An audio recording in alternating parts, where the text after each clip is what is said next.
Switch में if as हम उस वक्त यूज करते हैं जब हमारे पास एक रेंज की वैल्यू होती है। लेट्स सपोज बस वही ना, सिंपल हमें कंडीशन पता हो, बस मैं आपने मेरी बात को घुमा दिया। अरे एक मिनट, कोई नहीं घुमाया मैंने। मैं एग्जांपल देती हूँ कि मैं इफ यहाँ पे लगा रही हूँ। मैंने कहा एज, ठीक है, age is greater than equal to 18, ठीक है। हमें वैल्यू पता नहीं। 18 से लेके 18 से बड़े तक कितनी वैल्यू दूंगी? 19, 20, 21, 22, 100, 1000। कोई हमारे पास वो नहीं है। हो गया? तो स्विच में यूज नहीं कर सकते हम ये? स्विच बोले में तो दो। मैंने बोल लूं मैं, पहले जज्बाती आदमी। अब यहाँ पे एज में क्या आ रही है? रेंजेबल वैल्यू आ रही है। रेंजेबल वैल्यू आ रही है ना, 19, 20, 21, 22, 23, 1000 तक जा रही है इफ के अंदर। 1000 से ज्यादा। सही है, मरे हुए बंदे का भी वोट डाल रहे हैं। इसको भी कंसीडर कर लिया। अब क्या हो गया यहाँ पे कंडीशन स्टेटमेंट में? इफ में तो रेंजेबल वैल्यू आ रही है, स्विच में होते हैं केसेस। तो हम स्विच में रेंजेबल वैल्यू दे सकते हैं। Case number 18, case number 19, case number 20, इन 3 एज से ज्यादा का बंदा वोट कास्ट नहीं कर सकता। ये केस फिक्स वैल्यू नंबर है। नहीं होते, ये केस की कंडीशंस होते हैं। इसमें हम लोग मतलब कि वो नहीं दे सकते ऑपरेटर। मैं ये नहीं बोल सकती कि 18 से बड़े जितने हैं सब ले लो। सही है। समझ में आती है ये वाली बात?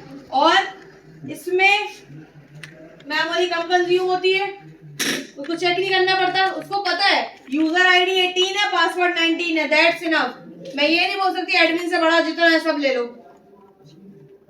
ठीक है। सिक्योर होता है थोड़ा ये, मतलब स्ट्रिक्ट कंडीशन पे काम करता है। लॉगिन ऑथेंटिकेशन पे स्विच केसेस काम करते हैं।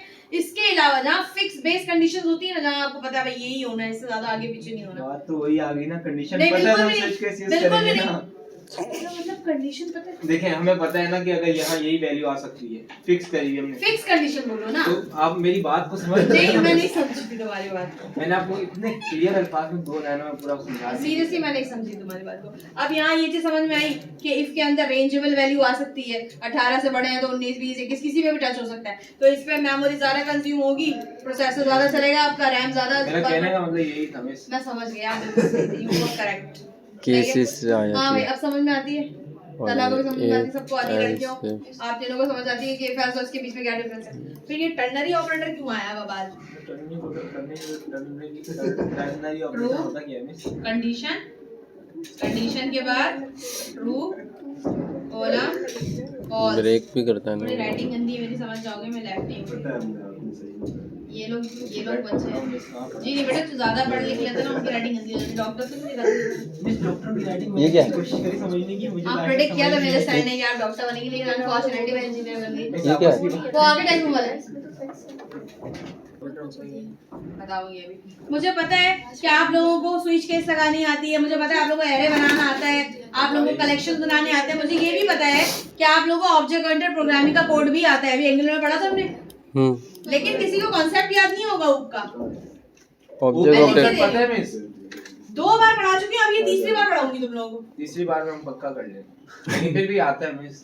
वो मैंने आता है, इंटरव्यू दिया, बहुत आता है। मैंने अच्छे उनको इंटरव्यू में डिफाइन किया, तो बोल के उन्होंने बुलाया था, मेरे हिसाब से तो आना भी ऐसे चाहिए। थोड़ी ना उन्हें जॉब ऑफर 3-4 सेशन हम डार्ट की करके फिर हम फ्लटर पे जंप करेंगे, लेकिन 3-4 सेशन में प्रोग्रामिंग इतनी पढ़ लेनी है, क्योंकि 5th और 6th में जाके कोई प्रोग्रामिंग आप नहीं आनी।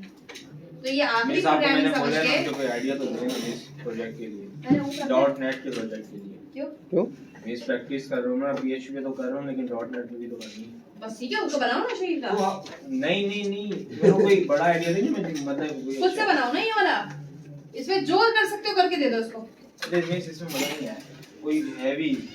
ये ना मैं आप वाला उठा ठीक है, मैं बताऊं क्या हैवी क्या करना है। अच्छा क्विज एप्लीकेशन बनाओ, क्विज एप्लीकेशन, ठीक है। क्विज एप्लीकेशन में एजेक्स का इस्तेमाल लोड कर, कोशिश करोगे एजेक्स यूज नहीं करो, वो लोड आसानी से करवा देते हैं ना। आपको क्विज एप्लीकेशन बनानी है पूरी। एक बंदा आता है, एप्टीट्यूड टेस्ट होता है।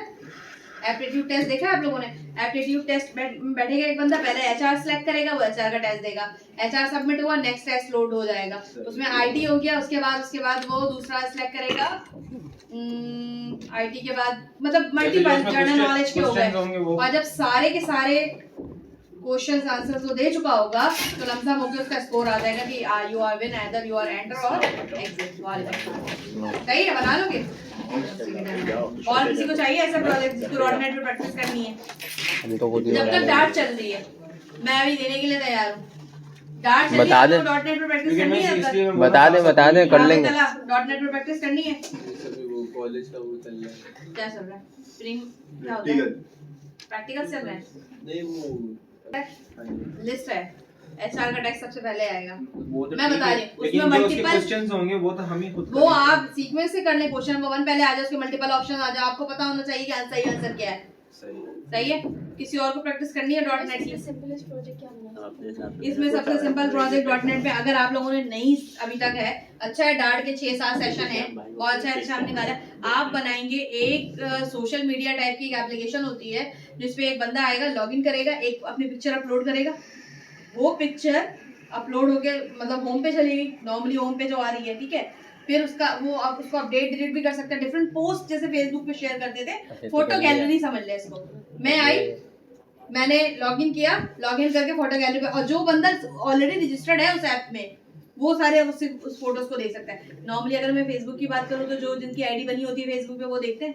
ये बहुत छोटा सा काम है। छोटा सा काम कैसे? सारा काम लॉगिन साइन अप पे खेल रहा है। 4 बंदे लॉगिन साइन अप करते हैं, होम पेज सिर्फ वो देखेंगे जो लॉगिन साइन अप करके बैठे हैं। मैं आई, मैंने फाइल अपलोडिंग की, फाइल अपलोडिंग में मैंने इमेज अपलोड कर दी, वो इमेज अपलोड होकर कहाँ गई? जैसे मेन पेज पे आती थी। अगर आप में से किसी को इस चीज को समझना होगा डिटेल में मैं लेक्चर के साथ दे दूंगी, जैसे तुम लोग को दिया था, उसमें कोड भी बता दूंगी, ये कोड लगेगा और आप 6 से 8 दिन जो अभी आपका ये डार्ट चल रहा है बेहतरीन तरह से डॉट नेट की प्रैक्टिस कर लें। और तो शाही का पूरा प्रोजेक्ट कंप्लीट करके दोगे मुझे।